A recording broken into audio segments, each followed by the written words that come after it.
ఈ IPL season లో కొత్త టాలెంట్ వేగంగా గుర్తింపు తెచ్చుకుంటోంది. అంతర్జాతీయ క్రికెట్ లో మెరిసిపోవాలనే కసితో సరికొత్త క్రికెటర్లు దుమ్ము దులిపేస్తున్నారు. మొన్నటికి మొన్న మెరుపు బౌలింగ్ తో మయాంక్ యాదవ్, కత్తి లాంటి బ్యాటింగ్ తో రఘువంశీ, శశాంక్ సింగ్ లాంటి వారు ఒక్క మ్యాచ్ తోనే స్టార్ అయిపోతున్నారు. అయితే మన సన్ రైజర్స్ హైదరాబాద్ నుంచి కూడా సరికొత్త సెన్సేషన్ పుట్టుకొచ్చాడు. అతనే నితీష్ కుమార్ రెడ్డి. గత సీజన్ లో 2 మ్యాచ్ల ఆడినా కూడా టాలెంట్ చూపించుకునే ఛాన్స్ మాత్రం దక్కలేదు. పైగా గత సీజన్ లో సన్ రైజర్స్ దారుణంగా విఫలమైంది.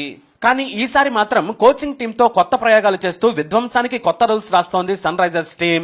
2వ మ్యాచ్ లో ఏకంగా ముంబైని ఓచకొత్త కోసి డిస్ట్రిక్షన్ కు కొత్త అర్థం చెప్పింది. దీంతో అందరూ హైదరాబాద్ లా స్లో పిచ్లపై చెలరేగిపోతున్నారు. అలానే పంజాబ్ తో మ్యాచ్ లో మన తెలుగు తేజం నితీష్ రెడ్డి ఏకంగా మ్యాచ్ ని గెలిపించే ఇన్నింగ్స్ ఆడేశాడు. అది కూడా బాధ్యతాయుతంగా. ఎందుకంటే 64 పరుగులకే సన్ రైజర్స్ టీం 4 వికెట్లు కోల్పోయింది.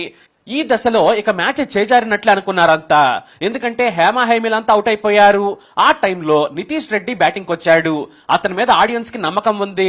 ఎందుకంటే అంతకు ముందు మ్యాచ్ లో చివర్లో వచ్చినా కూడా లాస్ట్ బాల్ కు 6 బాది ఉర్రతలోగించాడు. కాబట్టి ఈసారి కూడా ఆడియన్స్ ఏదైనా మ్యాజిక్ చేస్తాడేమో అని ఆశించారు. అయితే మొదట్లో పేసర్లు కట్టుదిట్టంగా బౌలింగ్ చేస్తూ ఉండడంతో వారి బౌలింగ్ లో నెమ్మదిగా ఆడాడు. ఇక ఆ తర్వాత అంతర్జాతీయ బౌలర్ లేడు, లోకల్ స్టార్ లేడు, అందరినీ మడత పెట్టేశాడు నితీష్. తోపు రబాడా, శామ్ కరణ్, హర్ప్రీత్ ఇలా ముగ్గురిని మడతేశాడు.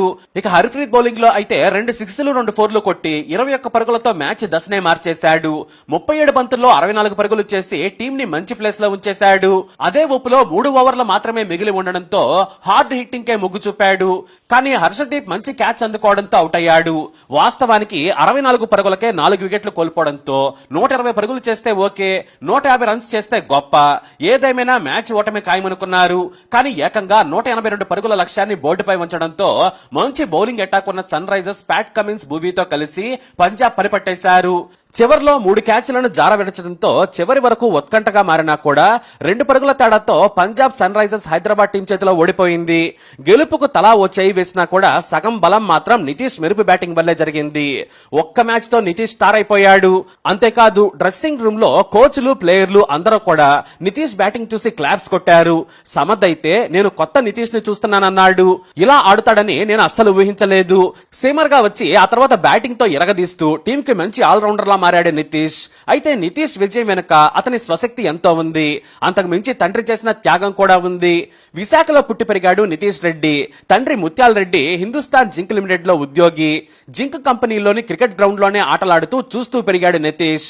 5వ ఏట నుంచే క్రికెట్ ఆట మొదలు పెట్టాడు. 8 ఏళ్ల నాటికే మంచి బౌలర్ గా పేరు తెచ్చుకున్నాడు. ఆ తర్వాత బ్యాటింగ్ లోనూ రాణించడం మొదలు పెట్టాడు. దీంతో క్రికెట్ అకాడమీలో 9 ఏళ్ల వయసులో చేర్పించారు తండ్రి. అంతేకాదు సీనియర్ ఆటగాళ్ల మ్యాచ్లను చూసేందుకు హిందుస్థాన్ జింక్ మైదానంలో గంటల తరబడి గడిపేవాడు. అది చూసిన తండ్రి తన కొడుకుకు మంచి ఆసక్తి ఉంది, ఎలాగైనా సరే క్రికెటర్ని చేయాలనుకున్నారు. మధ్యతరగతి కుటుంబం అయినా కూడా కొడుకు కలలను తాను కన్నారాయన.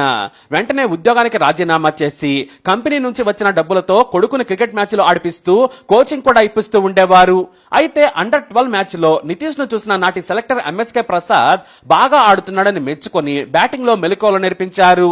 ఆ తర్వాత కడపలోని ఏసీఏ అకాడమీకి పంపించారు. అంతేకాదు ఈ అవకాశాన్ని ఉపయోగించుకోవాలి అని నితీష్ కు మరీ చెప్పారు. ఇటు తండ్రి కూడా కొడుకు వెంటే తిరగడం మొదలు పెట్టారు.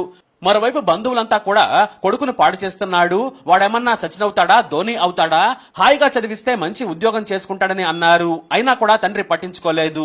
కొడుకు కోసం ముత్యాల రెడ్డి తాపత్రయపడ్డారు. చిన్న వయసు కావడంతో అండర్-14 మ్యాచ్లు జరిగితే తాను వెళ్లేవారు. అయితే 2017లో విజయ్ మర్చెంట్ ట్రోఫీలో ఆడే ఛాన్స్ వచ్చింది. దీంతో ఏకంగా 345 బంతులాడి 441 పరుగులు చేసిన నితీష్ సుదీర్ఘ ఇన్నింగ్స్ ఆడటంలో తనకు ఫిట్నెస్ ఉందని నిరూపించుకున్నాడు. అంతేకాదు మొత్తం టోర్నీలో బౌలర్ గానే వెళ్లి నితీష్ ఏకంగా 26 వికెట్లు పడగొట్టాడు. ఆ ఏడాది బీసీసీఐ అధ్యక్షుడి చేతుల మీదుగా ఏకంగా బెస్ట్ అండర్-16 క్రికెటర్ అవార్డు అందుకున్నాడు. దీంతో సెలెక్టర్ల మాత్రమే కాదు ఐపీఎల్ టీంల కోచ్ల దృష్టిలో పడ్డాడు. కానీ ఎవరూ కొనేందుకు కూడా ఆసక్తి చూపించలేదు.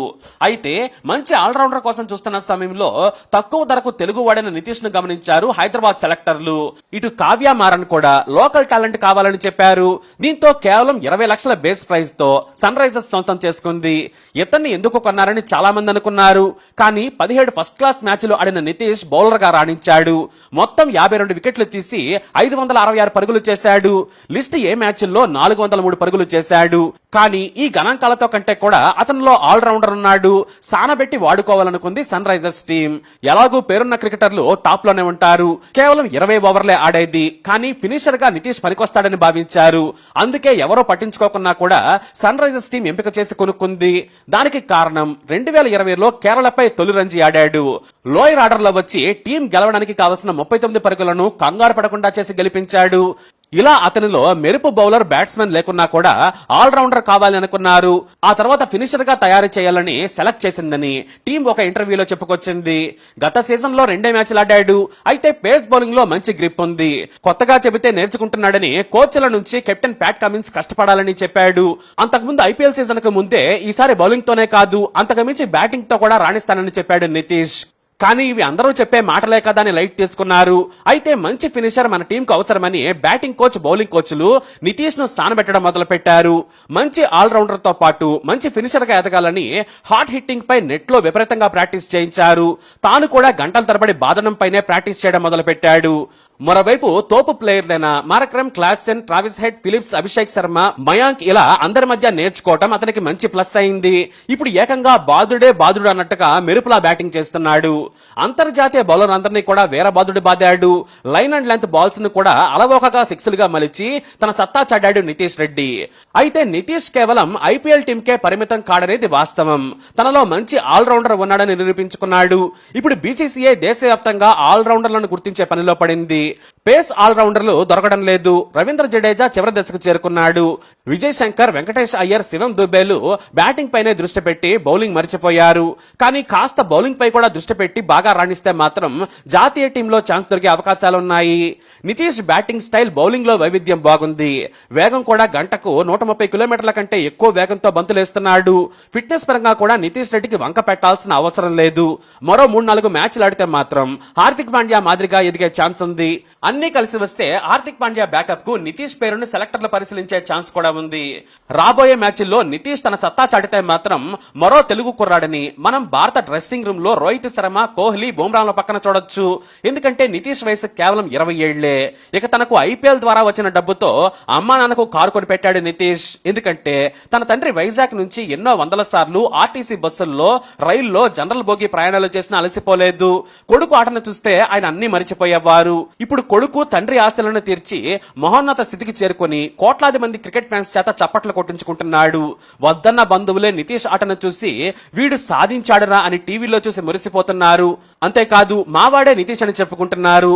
అలా ఒకే మ్యాచ్ తో స్టార్ అయిన నితీష్ ఇదే ఫామ్ ను కంటిన్యూ చేస్తే మాత్రం మెన్ ఇన్ బ్లూ టీమ్ లో ఖచ్చితంగా చూస్తాం. మరి నితీష్ పై మీరేమంటారు? ఖచ్చితంగా మీ అభిప్రాయాన్ని కమెంట్ ద్వారా తెలియజేయండి. వీడిని లైక్ చేయండి, షేర్ చేయండి, మా ఛానల్ ని సబ్స్క్రైబ్ చేసుకోండి.